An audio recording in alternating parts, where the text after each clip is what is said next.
हम उपस्थित हैं। हमारा सौभाग्य है कि बुंदेली माटी के लाल डॉक्टर के.एल. वर्मा बिंदु सर हमारे बीच उपस्थित है। बुंदेली धरती के हम सब धूल भरे हैं लाल, संजा करे आरती जिनकी पूसा मले गुलाल। ऐसी माँ बुंदेलखंड की धरती को प्रणाम निवेदित करने वाले कवि, आशु कवि डॉक्टर के.एल. वर्मा बिंदु सर को हम प्रणाम करते हैं, उनका स्वागत करते हैं। मैं सर से थोड़ा सा उनका परिचय जानना चाहूँगी। सर, आपका जन्म कब हुआ और आप अपने बचपन के बारे में थोड़ा हमें बताएं। मेरा जन्म 1941 में जन्माष्टमी के दिन 8 बजे निवाड़ी ग्राम में हुआ। गरीब परिवार में मेरा जन्म हुआ। मेरे जन्म के पीछे मेरे से जो बड़ी बहन हैं श्रीमती गोमती देवी, उनकी साधना, उनकी आस्था के कारण मेरा जन्म है।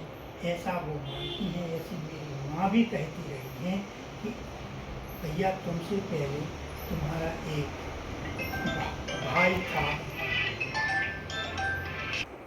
था, उसकी 1 साल के पहले ही मृत्यु हो गई थी, क्योंकि इलाज की कोई सुविधाएं उस समय थी नहीं जी। तो मेरी बहन ने जो 5 साल की रही होंगी, माँ के दरबार में प्रार्थना की कि मैं जब तक मुझे मेरा भाई नहीं लौटा देगी, मैं बालों को झुका रहूँगी, कंघी नहीं करूँगी, तेल नहीं लगाऊंगी और रोज़ सुबह लोटा लेके वो साल भर उन्होंने जल डाला। ऐसा उनका मान्यता है। अछरू माता की साधना करते हुए देवी मंदिर में पूजा के कारण मेरा जन्म हुआ। मेरे बड़े भाई का जिसका निधन हो गया था, उसका नाम बिंद्रावन लाल था, इसलिए मुझे भी बिंदु बिंदु नाम से घर में पुकारा गया। ये मेरा जन्म का। आपका पूरा नाम? मेरा जन्म जन्माष्टमी के होने के कारण जब गुरुजी ने स्कूल में दाखिला के समय लिखा तो उन्होंने मुझे नाम दे दिया कि जन्माष्टमी का होगा है लड़का, तो कन्हैया लाल वर्मा। बिंदु प्यार से बिंदु घर का नाम था, कन्हैया लाल वर्मा स्कूल का नाम हो गया जी। इसी नाम से जी। सर, आपकी शिक्षा कहाँ हुई? मेरी शिक्षा, प्राइमरी शिक्षा निवाड़ी के प्राइमरी स्कूल में मस्जिद के करके जो है वहाँ हुई है। वहाँ इतनी गरीबी थी कि मैं लंगोट पहन के स्कूल जाया करता था। एक कट्टा कमीज पहनने को थी, फिर मुश्किल से एक नेकर कहलाता था वो मिल गया और पार्टी लेकर के जाता था। बोर का लगता था, उसमें खरिया मिट्टी रखती और बर्रू की कलम रखती। उससे मेरा अक्षर ज्ञान शुरू किया। उसमें एक भौड़ेले जी पंडित जी थे जो गणित हमें नहीं आऊ करो तो बोर्ड से मुड़ी मार देती, लेकिन पढ़ाओ बहुत प्यार से हटी। उनकी डांट, उनकी वो मुड़ी मारना ही हमारे विकास का कारण बना और प्राइमरी मैंने वहीं से शुरू की। इसके बाद high secondary high school Niwari में हाई स्कूल था, वहाँ से किया। लेकिन उस समय उसका सेंटर हाई स्कूल का टीकमगढ़ में हुआ करता था। उदयभान सिंह जी एक अंग्रेजी के अध्यापक थे, बहुत ही अच्छे थे। वो हम लोगों को लेके परीक्षा दिलाने टीकमगढ़ में, फिर वहाँ से मैंने हाई स्कूल किया। इसके बाद मैंने इंटर महाराष्ट्र है कोठी तालाब में बनी हुई है, टीकमगढ़ कोठी कॉलेज से मैंने इंटर किया। और इसके बाद जैसे ही मैं 18 साल का हुआ, मैं प्राइमरी में मास्टर बन गया। जब प्राइमरी में मैं मास्टर बन गया तो चैन तो पड़ता ही नहीं था, तो फिर मैंने परमिशन लेकर के प्राइवेट बीए किया। फिर इसके बाद बीए करने के बाद फिर यूडीटी की एक जगह निकली रीवा में। तो रीवा में इंटरव्यू के लिए मुझे बुलाया, तो उन्होंने प्रश्न पूछा कि आपको क्या आता है।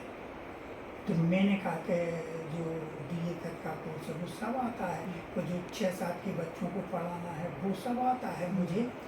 और क्या है, मैंने कहा इसके बाद मुझे नाटकों में काम करना आता है, क्योंकि उस समय नाटक ही एक साधन हुआ करते थे मनोरंजन के। तो भगत सिंह नाटक हुआ, हरिश्चंद्र नाटक हुआ, और कोई नाटकों में डॉक्टर दीनदयाल वर्मा के जो नाटक थे उनमें काम किया। तो उन्होंने कहा आप तो कोई डायलॉग सुनाओ, तो मैंने उस समय जो संवाद थे जो एक सुना दिए, तो आप विश्वास नहीं मानोगे, वो इतने प्रसन्न हुए कि उन्होंने मुझे सेलेक्ट कर दिया और मैं यूडीटी बन गया। यूडीटी बन करके मैं पुछी करवा गया। पुछी करवा जाने के बाद मैंने वहाँ देखा कि शिबूदा एक कवि हुए हैं। शिबूदा कवि का जो आला है वो अपने आप में अनूठा है। वो गाते थे, वो अंधे थे, लेकिन वो लिखते थे, उनके साथी पखावत बताते थे, ऐसा वहाँ कहा जाता था। उस आला को मैंने सुन करके संकलित किया है, और संकलित होकर के नर्मदा प्रसाद गुप्त जो मामूलिया निकालते थे छतरपुर में, उसमें उसका मैंने प्रकाशन भी कराया है। फिर उसका कुछ भाग मैंने वसंत जो बहादुर सिंह जी निकालते हैं उसमें भी प्रकाशन कराया। तो मैं वसंत उसमें भी उसका तो 4 पंक्तियां मैं उसकी सुनाऊं। देखिए वो वाला अपने बूढ़ी हथनिया रे अंदरू हती, तामे हती टाट की झूल, 5 गवा के रे ठाकुर हते बागई भूल। बूढ़ी हथनिया रे अंदरू हती, तामे हती टाट की झूल, 5 गवा के रे ठाकुर पासुत को भूल। दूध बिगाड़े रे बछला ने, काई ने बिगाड़ी ताल, ऐसे ही राजा महल की चुगली से राजा बिगड़ गया परमाल। इस तरह की उपमाएं, इस तरह के ऊपर, इस तरह की सहज बुंदेली इनमें थी। इसके बारे शिबूदा के बारे में एक किंवदंती है मैडम जी, कि किसी हत्या के केस में इनका बेटा वीर सिंह जी टीकमगढ़ की जेल में कैद था। तो ये जाकर के किले के नीचे जो किले का मैदान कहता है इनमें तम्बू था ना, तो वहाँ शाम के अपना सारंगी के ऊपर आला सुनाया करते थे। आला सुनाया करते थे।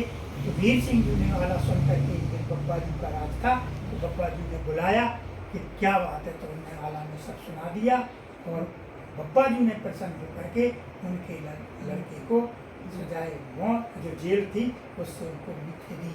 ऐसा बुंदेली का धरोहर मुझे पूछी जाने के कारण वो साहित्य मुझे मिला।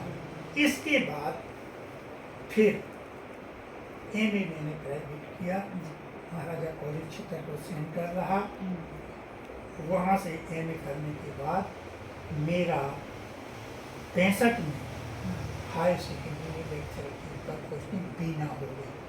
बीना आकर के जब तीसरी कसम की शूटिंग चल रही थी, तो वहाँ एक बजरिया है, वहाँ पर वो उसका कलाकार जो थे वो नायक और नायिका, अपने नाम भूल रहा हूँ एकदम याद हो, और वो वहीदा रहमान, इन लोगों को मैंने इतने नज़दीक से बैठे सुना है। कितनी मस्त रहती थी, कितनी मर्यादाएं, कितना वो था लोक संस्कृति को उजागर करने का। उन्होंने जो तीसरी कसम बनाई मेरे सामने हुई है, खिमलासा की वो बैलगाड़ी की दौड़ मैंने देखा है, उनका सानिध्य मैंने रहा। इसके बाद फिर जगह निकली तो एक हमारे मित्र थे हायर सेकेंडरी स्कूल निवाड़ी में, शर्मा जी, उन्होंने कहा कि पीएचडी की जगह निकली है, फार्म भर दो। मैं नहीं भर रहा, तो मैंने कहा लाओ मैं भर दूँ। तो मैंने ऐसे हंसते हंसते भर दिया, फार्म भर दिया, मेरा पीएचडी का बुलावा आ गया। नहीं, पहले मेरी नियुक्ति हो गई इमरजेंसी में महाराजा कॉलेज छतरपुर में, तो मैंने जाकर के वहाँ ज्वाइन कर दिया। 70 में जब पीएचडी हुई तो मैं बड़ा घबरा रहा था, क्योंकि वहाँ से 4 कैंडिडेट थे पीएचडी के लिए, doctor Radhavallabh Sharma, doctor Rama Jain, doctor Chansoria और डॉक्टर के तो ये चारों वहाँ गए। तो मैं आपको मैंने एक बात सुनाऊँ कि इंटरव्यू में कैसे क्या करना चाहिए, क्योंकि अधर कचरा ज्ञान था, सब प्राइवेट किया था, और देख तक करके समाज में प्रोफेशन से ये की देख। मैं आपको एक और पहली बात बताऊँ, फिर मैं बताता हूँ इसी को। तो मैं जब गया इंटरव्यू जब मेरा होने लगा तो वहाँ पर डॉक्टर भगवती प्रसाद शुक्ल जो रीवा रहे, छतरपुर में रहे, और राजेश्वर गुरु जबलपुर, ये मेरे सामने दो बड़े विद्वान बैठे हुए थे। उन्होंने मुझसे इतने प्रश्न पूछे तो मैंने कहा कि सर मैं आपको एक बात कहूँ। उन्होंने कहा बोलिए। मैंने कहा मुझे सेलेक्ट नहीं होना है क्योंकि आपने प्रश्न के जाल में मुझे फंसा लिया है। आप तो मुझे ये बताइए, क्योंकि मुझे प्रोफेसर बनना है, क्लास दे दीजिए, मैं तो आपको पढ़ा के दिखाता हूँ, और अगर उसमें फेल हो जाऊँ तो फेल कर देना, और पास हो जाऊँ तो पास कर देना। तो दोनों हंसने लगे। उन्होंने कहा अच्छा BA फाइनल पढ़ा हुआ। तो मैं खड़ा हो गया। तो बोले बैठो बैठो। मैंने कहा सर वो क्या प्रोफेसर में बैठ के पढ़ाएगा, आप BA फाइनल के स्टूडेंट बैठे हैं, बताइए क्या विषय पढ़ा। तो उन्होंने कहा कफन कहानी पढ़ाइए प्रेमचंद की। मैंने कहा सर प्रेमचंद की कफन में पढ़ाता हूँ। प्यारे बच्चों, आप BA फाइनल के विद्यार्थी हो। आज मैं जो दलितों का मसीहा है, गरीबों की जो शान शौकत है, वो प्रेमचंद आज कफन के ऊपर जो अंत आवरण है, जिसके बिना किसी का काम हिंदू संस्कृति में तो चलना नहीं है, वो ही लेके जाएगा। उसके विषय में बात करता हूँ। लेकिन ये भाव अलग है, लेकिन उसका भाव अलग है। मैंने कहा सुनिए, भूखे इंसान को देशभक्ति सिखाने वालों, भूख इंसान को गद्दार बना देती है। बाप बेटे के रिश्ते नीलाम हो गए हैं, बहू तड़फ रही है, बाप कहता है तू चला जा, और बेटा कहता है बाप चला जा, क्योंकि दोनों टालना चाहते। उसका कारण क्या है? भूख है। भूख की ज्वाला धधक रही। उधर कुर्सी में आलू भून रहे हैं, वो चाहता है बाप चला जाए तो 2 आलू में ज़्यादा खा लूँ, और वो चाहता है इन आलू के लोभ में भूख ने रिश्ते नीलाम कर दिए। इनकी भावाव्यक्ति अभ्यंजना अनूठे ढंग से प्रेमचंद ने की। वो हंस गए और थैंक्स। मैंने कहा धन्यवाद सर, मैं सत्य कहता हूँ, मैं सिलेक्ट हो गया। बाहर लोग खड़े थे। एक पाठक जी थे छतरपुर में, आपाराम पाठक, हिस्ट्री के प्रोफेसर थे। उन्होंने कहा कैसा रहा? मैंने कहा दादा मैं सिलेक्ट हो गया। सही बताता मेरा, मैं उसका श्रेय मैं उस कहानी कफन को जानता हूँ, और वो नाटक की जो कला मुझ में थी, वो कला को। जब आपने शुरुआत की, नौकरी का जो प्रारंभिक दौर था, सरकारी सेवा में आ गए आप प्राध्यापक के पद पर, तो आपने कहाँ कहाँ नौकरी की? सबसे पहले मैं एक बात बताऊं मैडम, पहले के कॉलेजों की जो स्थिति बताऊं जी, कि पढ़ाई को बहुत महत्व दिया जाता है। जी जी, हर प्रोफेसर। जी। जब मैं 69 में महाराजा कॉलेज छतरपुर में गया, तो आप विश्वास नहीं करोगे, प्रिंसिपल थे वहाँ पर राम चतुर्वेदी जी, जिनसे 80 आदमी का स्टाफ कांपता था। वो जिस गली से निकल जाते थे, रास्ता छोड़ देते थे प्रोफेसर, ऐसा था। और हर प्रोफेसर 4 घंटे पढ़ने के बाद क्लास में जाया करता था। कोई पीरियड, मैं सत्य कहता हूँ, 16 साल छतरपुर रहा, एक भी पीरियड मेरा छुड़ा नहीं होगा, और बिना 4 घंटे पढ़े मैंने पढ़ाया नहीं। अच्छा, और एक आपको बढ़िया बात बताऊं, जब मैं 2 दिन वहाँ कॉलेज में गया, तो जो हमारे शुक्ल जी प्रोफेसर थे, हेड ऑफ द डिपार्टमेंट थे, उनने 2 दिन मुझे पढ़ाने को क्लास नहीं दी। तो ये कहा कि आप 2 दिन देखो कि कैसे प्रोफेसर पढ़ाते हैं, तो अनुभवी लड़कों से कैसे। तो मैं नर्मदा साजी गुप्त और अन्य जो प्रोफेसर मुझसे सीनियर थे, उनकी कक्षाएं 2 दिन तक देखता रहा। और जब पढ़ाने को बैठा था, तो आप विश्वास नहीं करोगे कि मेरी क्लास के पीछे प्रिंसिपल साहब किसी की कुर्सी पर बैठ जाते थे। तो मुझे लड़कों के से ज़्यादा प्रिंसिपल को संस्कृत के, इंग्लिश के और हिंदी के विद्वान थे, उस तरह से पढ़ाना होता था। तो उसमें सफल हुआ, उसमें मेरी साधना और लगन और निष्ठा, ये तरह से मेरा चला और बड़ा बढ़िया चलता रहा। फिर आगे आपने कहाँ कहाँ अध्यापन करा? मैं देखिए फिर 16 साल छतरपुर रहा। फिर ट्रांसफ़र जिन्हें अपनी जगह भरना थी, तो ट्रांसफ़र मेरा वहाँ रीवा हो गया। फिर रीवा वालों को आना था, फिर उन्होंने छतरपुर कर दिया। फिर छतरपुर के बाद मेरा ट्रांसफ़र रायसेन हो गया, तो टीकमगढ़ हो गया।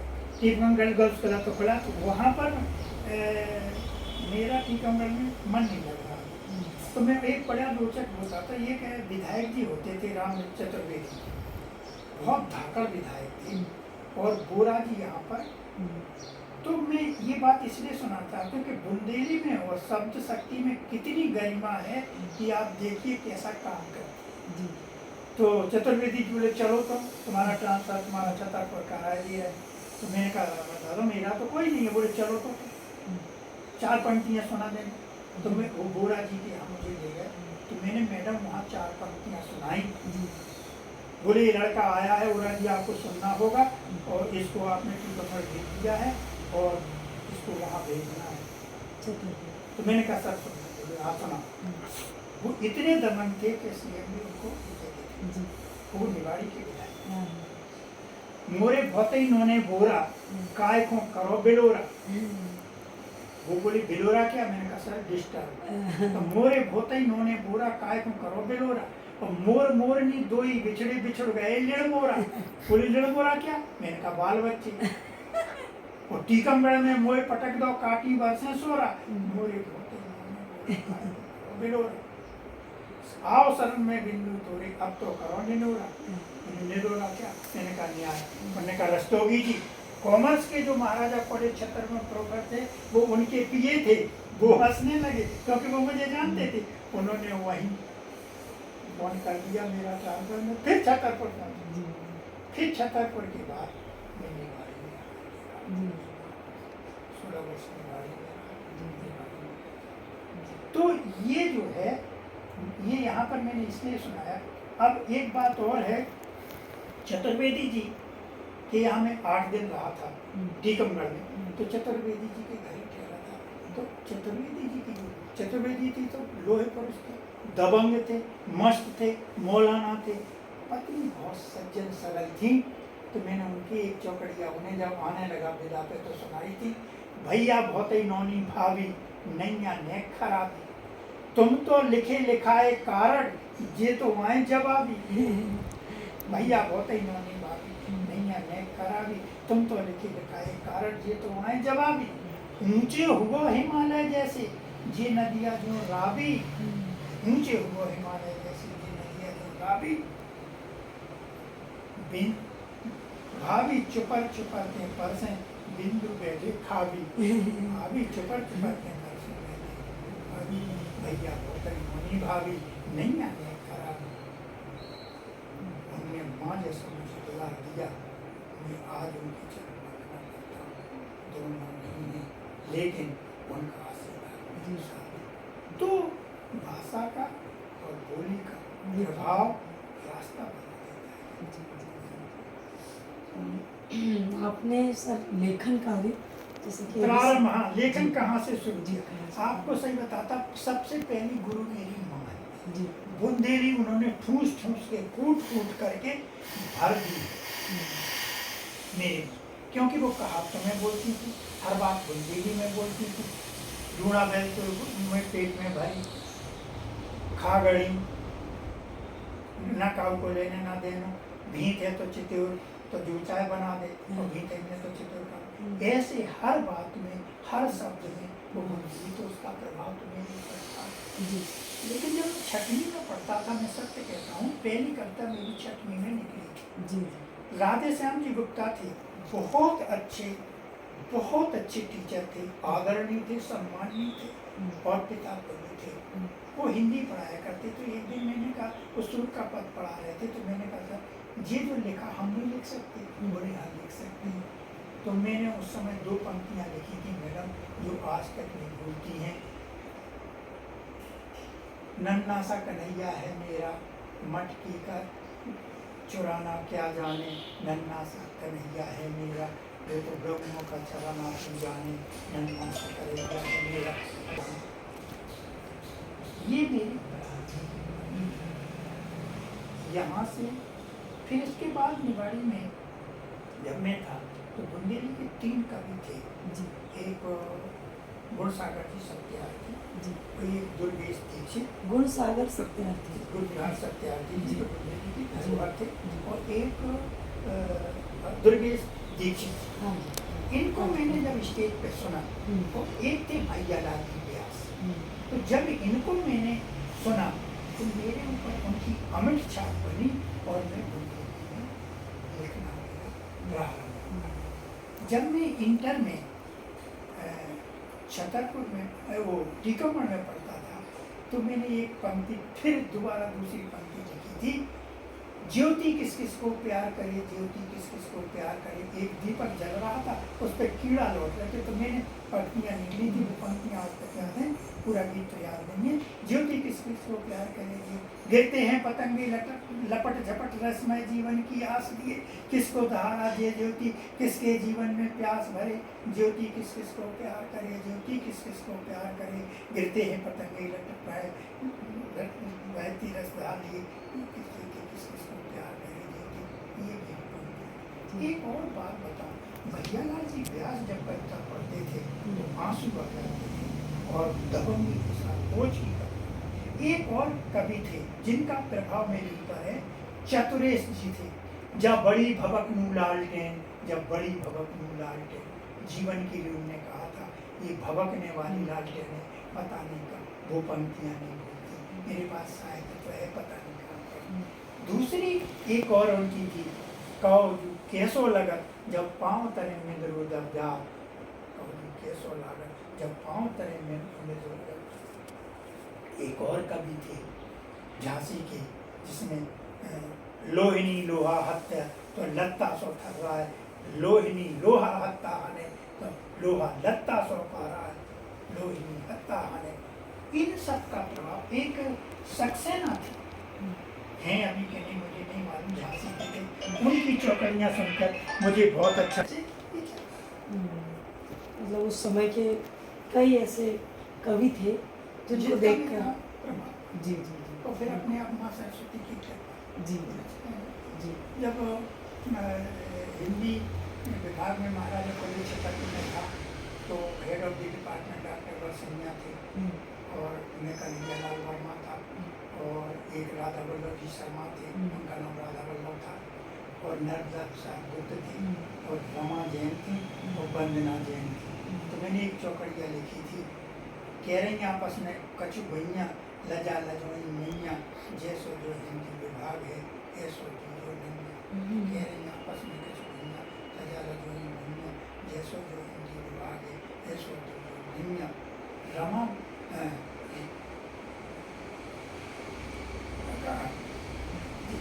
कह रही आपस में कुछ मैया लजा लजोई मैया, जैसो जो हिंदी विभाग है ऐसो जो नैया।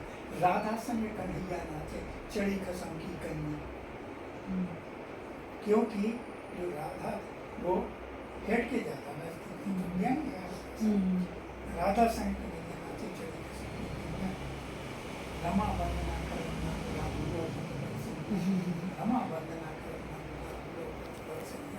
ऐसो जो हिंदी विभाग है, जी व्यंग वाली लाइन काट देना कर लो। तो ये था कमजोरियों की कविता करना। और मेरे साथ क्या था कि जब मैं पढ़ाता था जी तो मैं करते ही पढ़ाता। कोई अगर एक दिन में पढ़ा रहा था लड़की लड़की ने पीछे चूड़ियाँ खनखना दी तो मैंने तुरंत कहा पीछे बैठ कर चूड़ियाँ खनखनाती है, क्यों व्यर्थ में ही मनाती है, मेरे ऊपर भोली सी गंदन आती है, मुझे जरा भी लाश नहीं आती है। जब मैं चला आया उसने चुप के कहा, सर नाम आपको बताना रखना सकता है, मैं नहीं बताऊँगा। जी जी एक बार मैं बीएससी में पढ़ा रहा था तो एक लड़की ने अंगूठी खिड़की से मेरी, क्योंकि मैं उस समय पढ़ाने के कारण थोड़ा चर्चित रहता था, तो एक ने चढ़ाने के लिए खिड़की से बैठ के अंगूठी की रोशनी पर मेरे ऊपर डाल दी। तो मैंने कहा कि देखो मेरा कैसा सौभाग्य, पढ़ाते पढ़ाते ही संवाद जोड़ दिया कि वो राम को रूप में निहारत जाने की कंकन की नग की परछाई, कितनी मर्यादा में थी माँ सीता कि राम को रूप में निहारत जाने की कंकन की नग की परछाई। एक यहाँ है कि लोग मेरा रूप अपनी अंगूठी में देख रहे हैं। जी, ताली जी, बज गई, आनंद आ गया। फिर उस लड़की ने कहा कि सर मेरा नाम मत बताइए। जी। मैंने कहा कोई भी बाप बेटी का नाम नहीं जी। बताता है।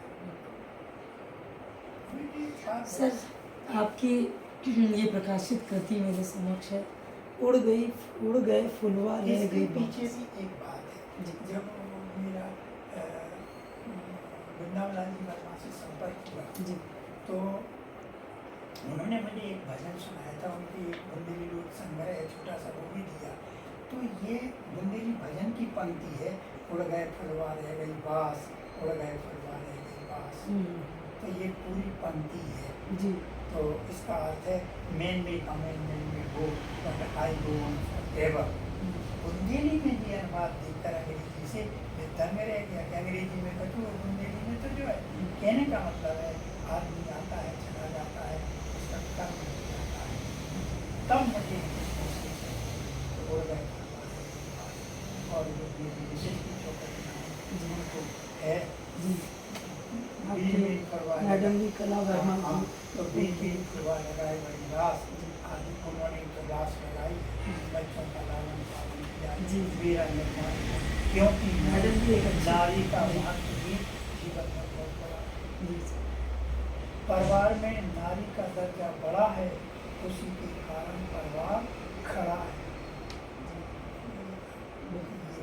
सर, आप इतने अच्छे कवि हैं, आंसू कवि हैं, तुरंत बातों बातों में कविता बना देते हैं, तो क्या कारण है कि आपकी एक ही संग्रह प्रकाशित नहीं, है? मेरे पास संग्रह का भी 5-6 चौकड़ियाँ हैं, जी। गीत हैं जी। इनका, लेकिन मेरे पास पैसे का अभाव था जी। और इसके कारण मैंने प्रकाशन नहीं कराया। जी, ये प्रकाशन जो के प्रति दो उदासीन रहे। हाँ, क्योंकि मुझे पैसे को अपने परिवार के उत्थान में, बच्चों के निर्माण में व्यय करना था, इसलिए ये शो नहीं करा। और जो ये धरोहर आपके हाथ में है, ये मेरी प्यारी बेटी सरोज जो सागर में प्रोफेसर पद पर हैं, उनके सौजन्य से, उनका चाचा के लिए दान है। जी। उन्होंने इसको कहीं से प्रकाशित करा दिया। जी। वो बधाई की पात्र हैं जी। कि उन्होंने